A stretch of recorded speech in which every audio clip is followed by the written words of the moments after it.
July August হত্যায় ক্ষমতাচ্যুত প্রধানমন্ত্রী শেখ হাসিনা সহ ৩ জনের মানবতাবিরোধী অপরাধ মামলার রায় আগামী সোমবার। বিচারপতি গোলাম মর্তুজা মজুমদারের নেতৃত্বাধীন ৩ সদস্যের আন্তর্জাতিক অপরাধ ট্রাইব্যুনাল এই দিন ধার্য করেন। আসামিরা সর্বোচ্চ সাজার প্রত্যাশা প্রসিকিউশনের। তবে আসামি পক্ষের আইনজীবী বলছেন তিনি চেষ্টা করেছেন আসামিদের খালাস করতে। আরও জানাচ্ছেন হাসান জাবেদ।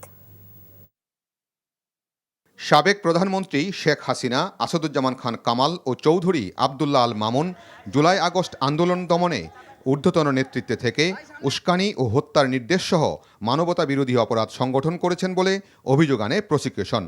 তাদের বিরুদ্ধে সুনির্দিষ্ট 5টি অভিযোগ গঠন করা হয়েছিল।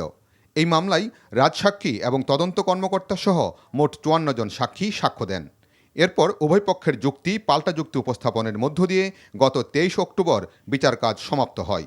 বৃহস্পতিবার মামলার রায় ঘোষণার তারিখ নির্ধারণ করে ট্রাইব্যুনাল। মাননীয় আদালত এই মামলাটির রায় ঘোষণার জন্য আগামী 17 নভেম্বর সোমবার দিন নির্ধারিত করেছেন। আমাদের পক্ষ থেকে প্রেয়ার হচ্ছে যে এই অপরাধের দায়ে আসামিদের জন্য সর্বোচ্চ সাজা দেওয়া হয়। এই বিচার আমরা যে প্রক্রিয়ার মধ্য দিয়ে এসেছি সেটা ট্রান্সপারেন্ট ছিল। আপনারা সবাই তার প্রত্যক্ষ সাক্ষী। এখানে অকাট্য প্রমাণ, শক্তিশালী সাক্ষ্য প্রমাণ সব কিছু তুলে ধরা হয়েছে। জাতির সামনে এই বিচার হয়েছে, আইনজীবী নিয়োগ দেওয়া হয়েছে, দুনিয়ার সামনে ক্রিস্টাল ক্লিয়ারভাবে উপস্থাপন করা হয়েছে। সুতরাং তারা যত খুশি প্রশ্ন করতে পারেন।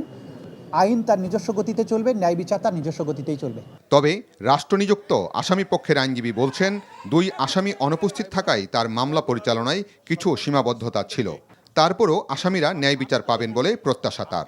আসামি উপস্থিত থাকলে যে সমস্ত সুযোগ সুবিধা পাওয়া যায়, যে সমস্ত ডকুমেন্টারি এভিডেন্সেস হয়তো আমাকে ওনারা দিতে পারতেন, সেই সবগুলি দিয়ে আমি ফাইট করতে পারতাম, সেগুলো তো পারছি না। রাষ্ট্রপক্ষ এক জায়গায় এক ধরনের কোনো একটা ঘটনায় তারা যেভাবে বর্ণনা করেছে, এই বর্ণনার বাইরে হয়তো কোনো বর্ণনা থাকতে পারে, পিছনেও কোনো বর্ণনা থাকতে পারে, সেই সবগুলোতে আমি পাইনি।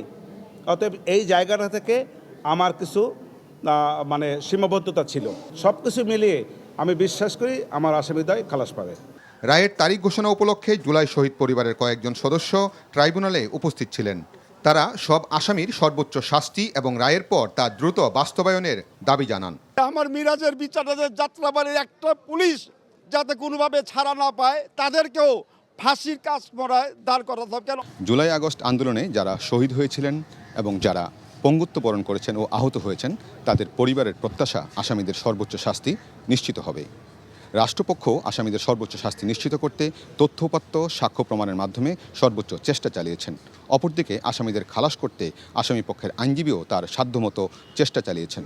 এখন 17 নভেম্বরে নির্ধারিত হবে আসামিরা দোষী না নির্দোষ, আর দোষ হলে তারা কী শাস্তি পাচ্ছেন। হাসান জাবেদ, এনটিভি নিউজ, আন্তর্জাতিক অপরাধ ট্রাইব্যুনাল, ঢাকা।